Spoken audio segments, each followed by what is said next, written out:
Good day, this is Will with White Spruce Tech, and it's a beautiful spring day here. We still have quite a bit of snow to go, but things are drying out enough, and we're going to take the cover off the RV right now. Mostly I use this to keep the snow from accumulating so I don't get so much weight on my axles, but this day reminded me of about a year ago. When we're in the springtime getting ready to go out in a relatively new RV here, I upgraded the fans, and I thought that now would be a great time to get that video out and let everybody take a look at how easy it is to upgrade those dinky little 1950s tech fans that come in even the best new RVs. So enjoy this quick and easy upgrade. Put your comments down below, and remember to subscribe to White Spruce Tech, where we make technology your lapdog. Hello, fellow RVers. This is Will with White Spruce Tech, and today I'm going to be working on a project that's kind of near and dear to my heart. I have did this exact same thing in my previous RV, but I haven't done it on both fans in my new RV yet. Because I haven't gotten around to it, but it's starting to get to be late spring, early summer here, and I definitely would like a little more ventilation in here during the summer. Well, this fabulous RV we got comes with one of these. I'm sure that you've seen these before. I don't know why they take a nice RV and put this inexpensive, real low-tech fan in. I mean, it's not ducted, really loud, and I'll show that. We'll measure that here in a second. And it has this real low-tech, old-style, like 1930s tech motor on it. So let's see. Let's get this going. Oh yeah, love that sound. I did look up some specs on the internet. There's a bunch of companies that make these, and the different ratings. I can't get a real standard spec on it, but I did throw an ammeter on another one that I've got that's just like this. It came out of the same rig, and it was burning 1.3 amps to make all that noise and move very little air. Let me see here. I'm going to get the ammeter up there, or excuse me, this is a decimal meter. I'll be quiet here and get a nice. Yeah, that's what I've measured before. About 78.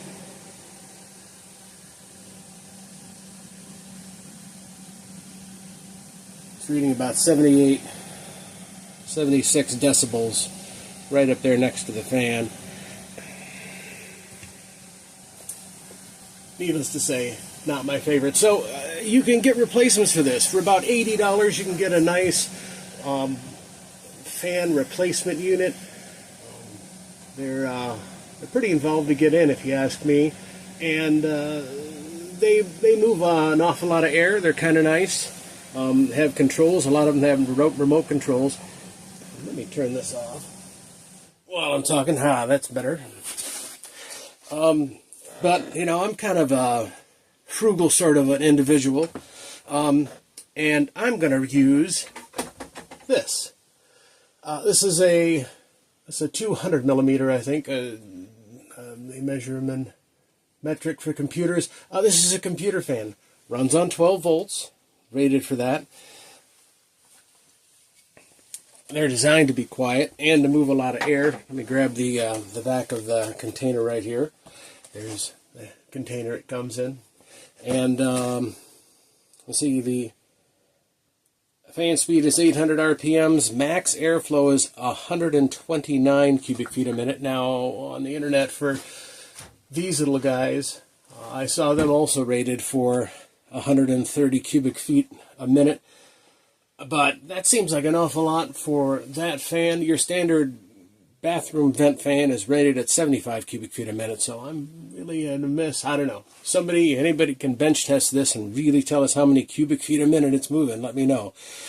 But I mean, these computer fans, they're tested pretty thoroughly because you're trying to calculate how much air you need to move to keep your computer components cool. So let me see, voltage rated is 12 volts, fan dimension 200 millimeters by 30 millimeters. Power input 2.7 watts. We can do the math on that, and let's see. Oh, actually, current rated right here. The current rated is 0.23 amps. So this guy is burning 1.3 amps. That one is going to burn 0.23 amps.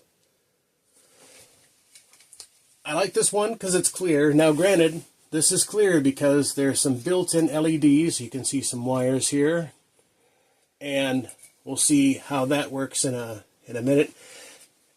If you decide that you don't like that, it's pretty easy to clip these wires here, and you can get rid of the LED. This funky disco feature. But needless to say, let me get started on this and show you the particulars on how to replace this in a real easy way.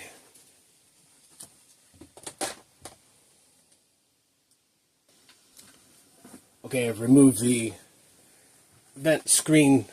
Mine just hangs on with these little clips, which is nice. You might need to pull a couple of screws just to remove the screen piece.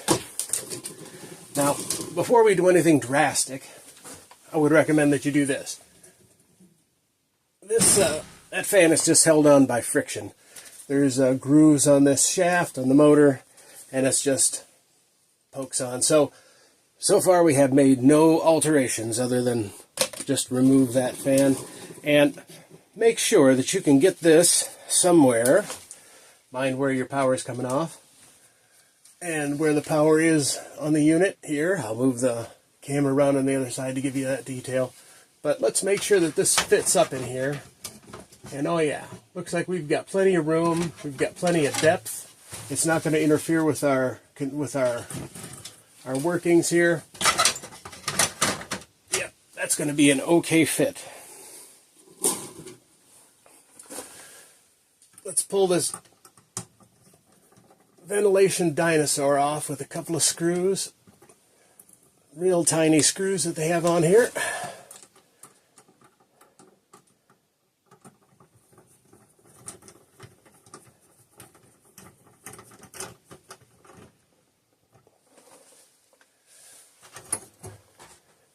And there's this.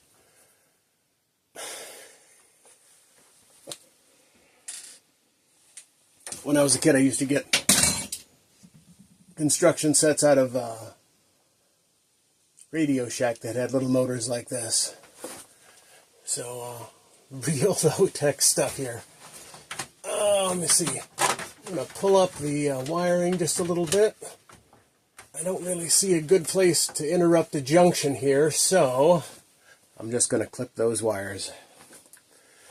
And give myself plenty of play. There's a place to tuck the wiring up here. Actually, that was probably a good time for me to change camera angles. Okay. You can check out the action here a little bit better. Alright, I'm just going to do a fan-ectomy right here.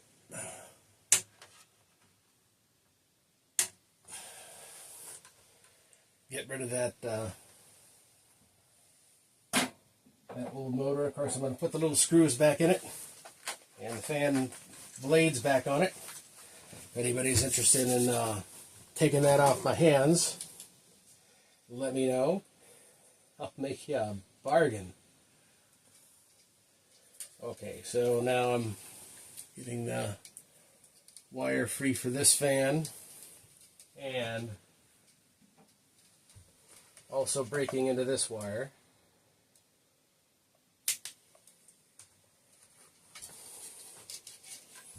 There's a nice bit of insulation on here, which I would kind of like to keep, but I'm just going to strip that off. And so we just have these wires now. 3 wires. There's a red and a black and a yellow. And the red and the black is black's negative, red's positive, and the yellow is a control wire. Controls the speed of this. If you're hook that up to your computer, it can vary the speed on this. We're not going to need that. So I'm going to just strip these wires back and strip these wires and then get ready to make a connection.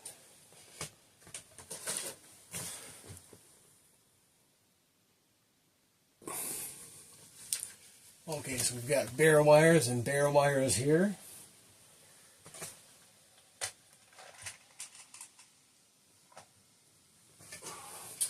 Now, for a computer fan like this, I'll tell you, there's two sides. One side has a brand name on it usually, and then the other side has your specifications, the model number, what the voltage and amperage it's rated for. Some of them even have the cubic feet a minute written on there. Again, it's because they're, with the computer equipment, you're really concerned about how much air they're going to move. So that side is going to be visible on the outside of the computer.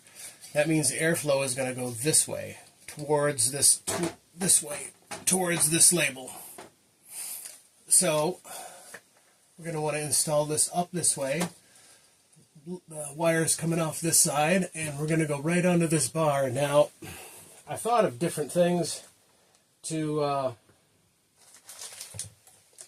drilling a hole and putting a bolt in there, or a sheet metal screw, or something else like that. However, something that also makes my wife comfortable is to not alter this at all. If I keep that old motor, and somebody decide, if we go to sell this and they say, oh gosh, I wish this had that standard little old RV, great. We could put that old one back up in here with just a couple of butt connectors on these wires, and have not altered it at all. So I'm going to use this strut right here, and your friend and mine, the modern wonder of a zip tie.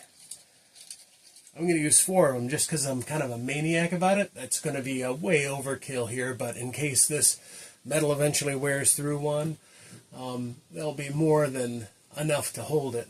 So I'm just going to zip tie this guy right into place, 2 on either side, and put that into place and leave plenty of wire here so that I can make this connection. So next step is to get the fan in place.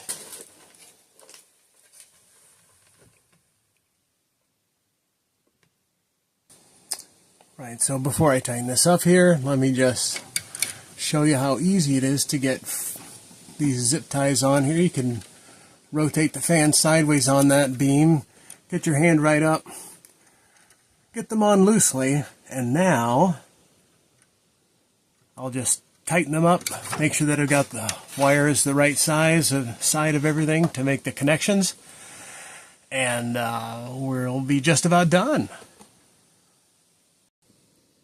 Okay, we've got a nice installation here. This, I mean, you really have to yank on this to get it to rock at all. It's pretty flat up against that. Oh, I'm getting too close there. Flat against that bar. There's 4 small zip ties there. If I was up on the roof and really needed to take up a little slack, I suppose I could. But from this side, I can get my hand all the way past this. Whoops, all the way past this, right on top. So it's just the right size, I think.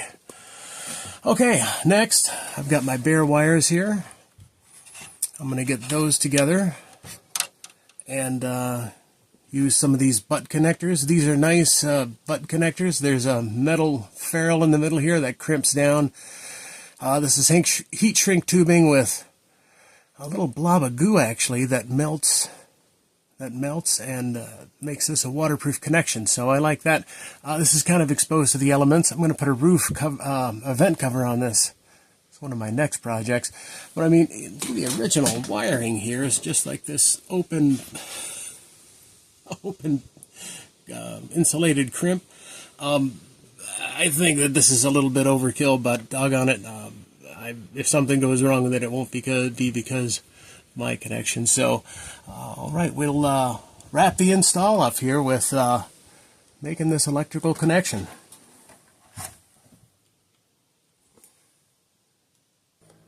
Oh, one more step I do not want to forget to mention is I've just twisted these wires together and made sure that I've got them going the right way, because the white wire here goes to the ground and the black wire here goes to the live. I think it has something to do with the switch and maybe just whatever scrap of wire they had in their pocket, but I threw a multimeter on it and found out which one's positive and negative. And then, yeah, twisted this together, and okay, we definitely have a good connection here. The right way. All right, now we break out the butt connectors. All right, we have our finished installation here, upgraded from the original RV fan. Here we are. There again, she's in good shape. If anybody wants to buy old Wheezy off me, I'll make you a good deal.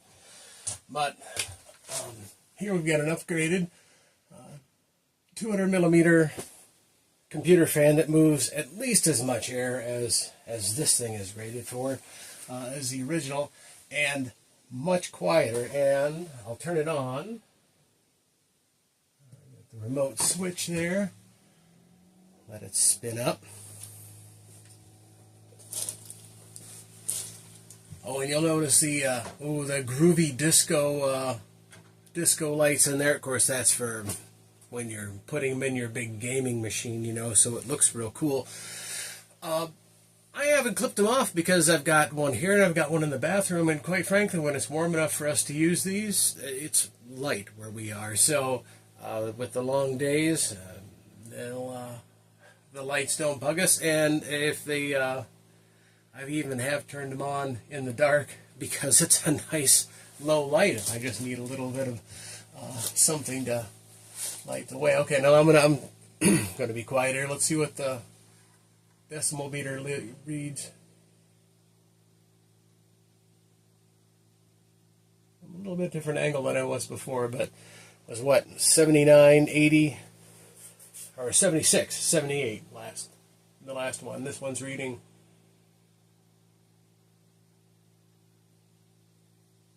around 55 or so, 56.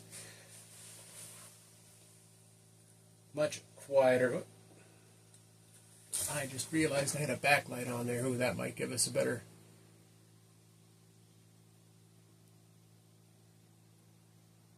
Seems like it's kind of windy out there right now too, so we're getting a little noise from that. But I put the fan back in place because I have noticed that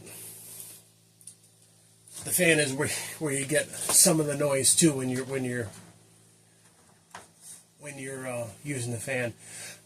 Hey, this is a real simple mod, and I tell you, it makes it for a much nicer fan experience, whether it's here or in your loo.